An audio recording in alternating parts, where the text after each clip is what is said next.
most of the entrepreneurs, most of the solopreneurs never grows beyond a stage. In fact, they are stagnant after reaching a stage. And why? And how that can be overcome. That is what we are going to see today. If you see these entrepreneurs, these solopreneurs, the most critical thing which is affecting their growth is their mindset. They do not want to employ even a single person, first of all. For them, it is a cost to the company. It is an expense. For them, it is an expense. So when they think that employing a person is an expense and is not going to be of any kind of productive, naturally you cannot expect him or her as a solopreneur to win the battle of business. First of all, they need to change their mind and accept the fact that they don't have 10 hands and 10 heads like Ravanan and do all those jobs easily. There is a limitation to what they can do. They have some restrictions. No, there is a limit to what they can do. And they are not realizing it. And they need to realize their limitation and need to, first of all, appoint a person who can do those kind of things where the solopreneur's mind is not required. In the case of a solopreneur, what they do is they go to the bank, they go to the market, they go to the customer, they open the gate, they close the gate, everything they do. Otherwise they have to pay money, no? So here, that mindset, changing that mindset is very, very important, and they need to hire a person who is semi-capable. Yes. Who is semi-efficient, because they cannot hire a person who is highly experienced and with high lot of expertise, because the cost of that the salary will be very high, and these solopreneurs cannot afford it. So initially they may have to be content, they may have to adjust to a person who is fresher, but has some nice attitude, but has some ability to do things, and who has a penchant for learning. Take such kind of people, train them, and get a result out of them. Again, when a solopreneur takes a person as an employee, what happens is, always in the back of their mind, this thinking will be going, oh, I am paying him 15,000 rupees, I am paying him 10,000 rupees. My God, I have to give him work. So if we see that employee sitting idle even for 1 minute by any chance, this guy will get frustrated. Things will start boiling inside.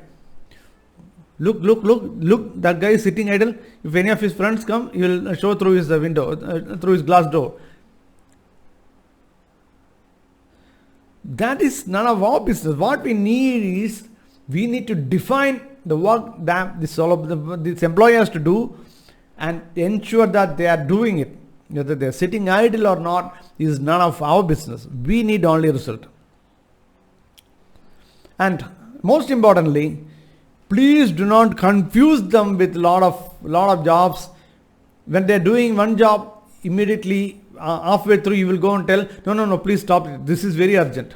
Today morning when I was having a one-to-one meeting with the business owner, he was telling the same thing. But he was very honest.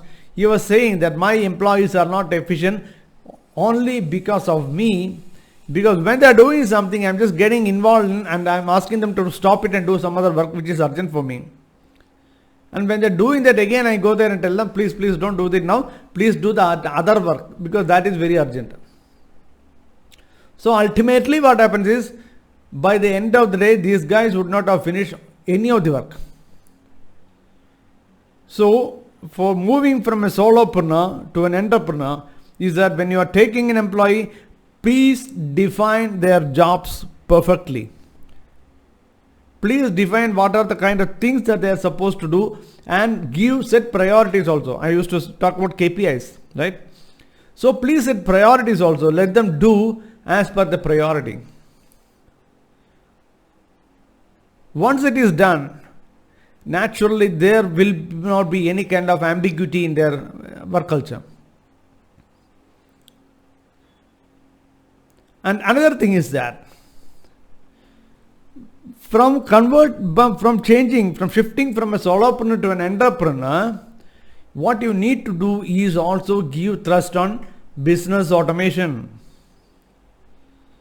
The problem here is everywhere you are connecting this to your monthly expenses.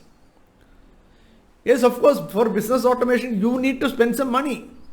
But look at the productivity that it gives. You can send just by a click of your mouse, you can send emails to thousands of prospects or to your customers. You can send messages. You can send WhatsApp. You can even send your outstanding balance to those people who are about 30 days, 60 days, about 90 days. You can send reminders. You can even send automated voice messages. So many things can be done when you're doing the automation. So what is the best thing that you can do? The best thing that you can do is, while taking a new person, please train him on this automation process also from the beginning. The advantage of having a fresher compared to an experienced one is that he or she can be molded according to your need, unlike an experienced person. So what you can do is train them. That is, please, if you don't know what is automation, please send them to training. There are a lot of online programs on business automations and all. Please send them for that automation training and let them learn how to do things in a smart way. You can do a lot of automations in sales process, marketing process, HR process, accounting, everywhere you can do a lot of automations. So please try to implement that in your organization. It is like, once your automation is in place, it is like having 4 or 5 employees in your organization. Yes, once there is a perfect automation in place in every department, it will actually save the cost of at least 6 or 7 employees in your organization, even 10 employees in your organization. Of course, for that initially and monthly, you may have to make some payments. You have to set aside around 6,000 to 7,000 bucks in a month, or up to 10,000 rupees in a month. But that is worth. Because if you are taking more employees, you will have to pay more money. And if you have a bad employee, you cannot, stopping them from work is also a difficult thing. Here nothing, you do not worry about anything. Anytime you can stop this automation. You can change, you can shift to another automation. Everything can be done. Everything is possible. So, the rule number 1 to become an entrepreneur from a solopreneur is that please hire an employee and train him or her and give them a clear duties and responsibilities. The second duty is that second important thing is that please start doing business automations. Automations to your various setups in your organization, various departments in your organization. The third one, where most of the entrepreneurs, where most of the solopreneurs prey to, is that they think only if they give personal assistance, the customer will be happy. They will say, Kalyanji, only if I talk to the customer, I will get the order. Only if I go and meet them personally, I will get the order. I have a friend who is a solopreneur, and they used to say that I have to go and meet them personally in their office, or I have to go and meet the customer in a coffee shop. Get him coffee so that he will give order. How many times? Okay, 1 or 2 customers, okay. When you are having 10 or 20 customers, you will be having time only to run around to satisfy them. And unfortunately, they think that if they don't attend to this customer personally, they will not be happy. They are not realizing the fact that the customer is not bothered about who is handling them. As long as their work is done. So when you have an employee, please delegate that work to that employee, let them handle it, and once in a while you just get into it.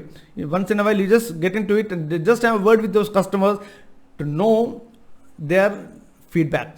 That's all. That is sufficient.